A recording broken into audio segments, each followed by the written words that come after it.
Mohammad Atiq, DD news, Jaipur. और अब बात करेंगे नई नक्सल नीति की। छत्तीसगढ़ में नक्सलवाद के खात्मे के लिए सरकार ने हाल ही में एक नई नक्सल नीति बनाई है। इस नीति के तहत आत्मसमर्पण करने वाले नक्सलियों को मुख्य धारा से जोड़ने के प्रयास तेज हुए हैं। इसका असर अब जमीन पर भी दिखने लगा है। तो देखिए डीडी न्यूज के संवाददाता सोमेश पटेल की यह ग्राउंड रिपोर्ट। पीएम आवास से नक्सल मुक्त छत्तीसगढ़, नक्सल प्रभावित इलाकों को मिल रहा पीएम आवास योजना का लाभ। सरेंडर करने वाले नक्सलियों को मिला पीएम आवास। छत्तीसगढ़ के बलरामपुर जिले में आत्मसमर्पण करने वाले नक्सलियों को मिला आवास। भारत सरकार की योजनाओं से सिमट रहा लाल आतंक का दायरा। छत्तीसगढ़ के बलरामपुर जिले में आत्मसमर्पण करने वाले नक्सलियों और नक्सली हिंसा से प्रभावित लोगों को प्रधानमंत्री आवास योजना का फायदा मिला है। छत्तीसगढ़ में ऐसा पहली बार हुआ है जब प्रधानमंत्री आवास योजना के तहत किसी जिले में सरेंडर नक्सली और नक्सली हिंसा के पीड़ितों को फायदा मिला हो।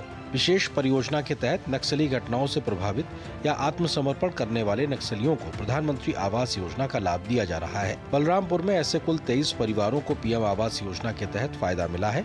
इससे हितग्राही भी खुश हैं जो नक्सल हिंसा से प्रभावित थे या लाल आतंक का साथ छोड़कर समाज की मुख्य धारा में शामिल हो गए हैं। बलरामपुर जिला पंचायत के सीईओ का कहना है कि 77 लोगों की सूची प्राप्त हुई थी, जिनमें से 30 पात्र पाए गए और 23 को आवास के लिए मंजूरी दे दी गई। तकनीकी कमियों को दूर करने के बाद शेष 7 को भी आवास के लिए मंजूरी दे दी जाएगी।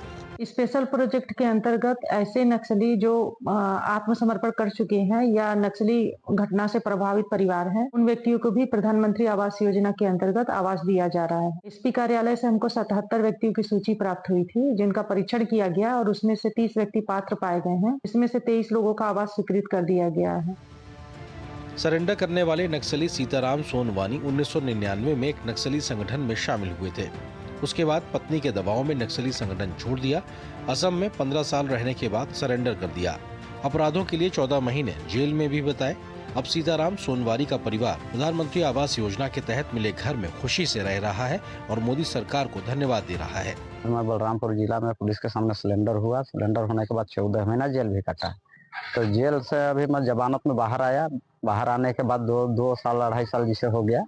अब अच्छे से हम लोग जी खा रहे हैं। और अभी मैं पीएम आवास घर भी सरकार मेरे को दिया है।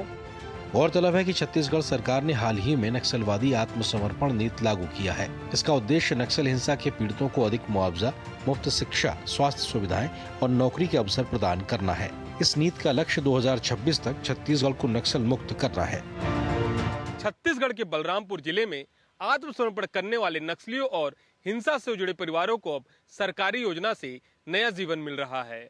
अब छत्तीसगढ़ में नक्सलवाद के खिलाफ लड़ाई अब बंदूक से नहीं बल्कि भरोसे से जीती जा रही है। अपने सहयोगी शैलेंद्र के साथ सोमेश पटेल, डीडी न्यूज, छत्तीसगढ़।